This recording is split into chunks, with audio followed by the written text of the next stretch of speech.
কি ব্যাপার, এত ফোন দিচ্ছিলে কেন? আচ্ছা, তুমি তাহলে আসছো?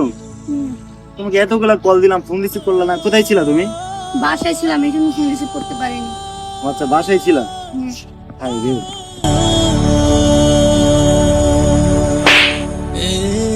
কি হলো এটা? তুমি কি বাসায় ছিলা? হ্যাঁ। আমি কিছুদিন আগে দেখে আসলাম যে তুমি অন্য একটা ছেলের সাথে কথা বলতেছিলা। তোমার মতো মেয়ের সাথে রিলেশনে যাওয়াটাই আমার ভুল। থাকো তুমি তোমার মতো।